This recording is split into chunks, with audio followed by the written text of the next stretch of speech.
We're in. Right, cool. Excellent. Good afternoon, everyone. I hope everyone's all right. It is a lovely day in Chester Street, although it does look like I'm in, as Dan has mentioned off camera, it looks like I'm in some kind of jail cell. I'm not. I'm in our state-of-the-art sound booth, looking, hence why I can't hear or see a thing going on outside. How you doing, Dan? Not bad, like I said, it's lovely and sunny in Jesmond as well, which I'm sure really done this outside, enjoying the sunshine. If only now. I've got you chained to the desk. You have to work hard.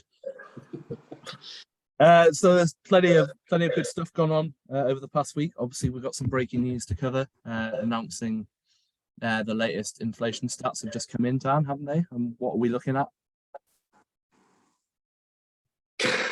It's gone down. Shall start this again, shall we? They have gone down to first time under 10% since August, so we're looking about 8.6%. Sorry, I did actually. I knew it went down below 10. I just didn't know the actual inflation. I think it's 8.6%. Yeah. So, which is good news. It seems like things are going in the right direction. Martin sent us a really interesting link to Twitter, and from the 20 seconds that I was on Twitter, I realized how glad I'm not on it, just because looking at the comments underneath the, I think it was the Spectator infographic he sent us, and just the amount of absolute bile that was on there. Yeah, it's just like, this isn't relevant at all. No, exact reason why I came off Twitter as well. Totally. But the point is that for various reasons, political may be one of them, but we're obviously not giving all the credit to Mr. Sunak, because we're apolitical on this catch up. But for some various reasons, I think largely around energy prices coming down a little bit. Is that correct to say? Yeah. Despite energy prices going down, food prices seem to be increasing still quite quickly. So if that wasn't the case as well, then potentially we'd be looking at a lower rate of inflation. But there's certainly been a lot of stuff on recently around kind of food prices and whether the potential savings that we've been promised are actually reaching fruition, or but actually the suppliers are kind of keeping hold of those, the supermarkets, etc., are actually just kind of just boosting their margins. Well, good catch of a local baker yesterday at the Good Work Pledge yesterday as well. Oh yeah. He was telling us all sorts of facts and figures about essentially what you just said there, about how people are not passing across the savings in which they are getting. So people are kind of getting like a double-edged, well, not double-edged sword, but kind of some people are making way more than they ever have, others are spending way more than they ever have in the kind of supermarket sector, which I think was a very interesting conversation, although it was only 5-10 minutes. He had some good insights within this kind of industry. Absolutely, and everyone's looking for the lowest possible price, and the likes of the person you were speaking to, who's a kind of social enterprise, like they can't afford to lower their prices because their prices are high for a reason, because of the quality, and obviously all the other causes that they're funding off the back of it. So it's not a case of them competing for price, whilst the supermarkets could feasibly afford to take 5p off a loaf or a couple of pence off a pint of milk, without affecting their cash flow or their margins too much. So that's something that we should really be looking out for. As I said, energy prices have fallen a little bit, which has contributed to the inflation rate falling. In terms of the cover today was about energy prices. I, along with most other people, I'm assuming, will have been notified by their energy provider. As of July, the price cap is going to be reduced. Still haven't actually given a figure of what it's going to be reduced to, but I have kind of said that it is going to reduce them by a decent figure. But just wanted to kind of cover the fact of, although the price cap is going to be reducing, that only for residential customers, not for businesses. So a lot of businesses might be hearing this and thinking, oh, there's kind of light at the end of the tunnel there, but it's unfortunately the business energy market is not regulated, as I'm sure a lot of people can attest to at the moment, seeing the prices of energy at the moment. Just again, if you are in a situation where your energy prices are getting to the extreme, there are people out there who are able to assist. Reach out to energy brokers. I've seen some work miracles recently and kind of third the price that some people were paying, which is when you're looking at upwards of £1,000, £1,500 a month. Sizable savings that you can get just by shopping around. Definitely. I mean, looking at even Robson Laidler's kind of energy bills, I mean, they've gone up by 100%, and we're a service-based business, so I can't imagine how this is affecting like manufacturing businesses that are going to be potentially running machines 24/7. So, I mean, we're easily going to be seeing like energy crisis, year-on-year comparisons when we're looking at people's accounts of kind of like 50-60+%. And so you're right, there is stuff that people can do about it, because there probably is an element of inertia. Like people have a provider and they just stick with them because they can't be bothered to move. But in this sort of environment, more than ever, is when you need to be shopping around, and again, using the experts like your energy brokers out there, because they're the best people to speak to. Yeah, I was going to say, it's one of those issues where, as a business, you can't just go and compare the market or other comparison sites, because there's nothing there. So just use the resources available to you as business owners. And even, obviously, we would be amiss as a B Corp not to obviously mention the potential alternatives around renewables. Obviously, there's various pros and cons to all of this, but obviously there's a significant investment and relatively widespread, but can be quite significant payback periods. However, if that fits in with your long-term strategic plan, particularly if there's a plan for you to take ownership of your premises, if you own them already, then this is when those sort of conversations need to come in. We're not suggesting setting up a hydroelectric dam and on the stream next to your factory, but maybe it works. Who knows? On your 30-story. Definitely a wind turbine. Or if you're kind of based around Blythe, I'm sure you can probably siphon off some of that electric energy coming off the wind turbine farm somewhere. Right, couldn't do it. Top tip there. Thanks, Dan. Anything else on the energy price cap? I think we kind of covered everything there. I think that's pretty much everything. It was mainly just to not lure people into a false sense of everything's going to be peachy in a couple of weeks, because unfortunately for businesses it's not. Again, that's not to say it's not going to come down for businesses. There's just no guarantee because there's no regulation. Again, it's important for forecasting purposes that you're kind of factoring that in, or particularly not factoring in that price cap into your utility bills as a business, because you'll be very disappointed when you get your first bill after the price. It's 14 times the price of the price cap. I suppose the other thing we wanted to talk about was again came out of the Good Work Pledge event that we were at yesterday. Feels so much longer than that. I don't know what it was. Yesterday, and it was around a lot of people we were talking to about, obviously good work pledge is largely around your people, so being a good employer.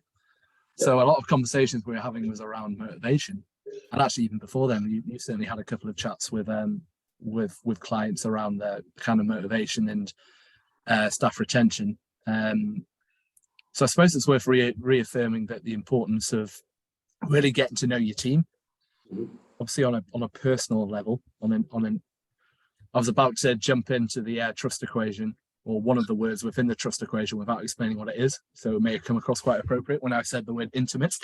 Yes. Always gets a bit of a laugh when we talk about that. Yes, exactly.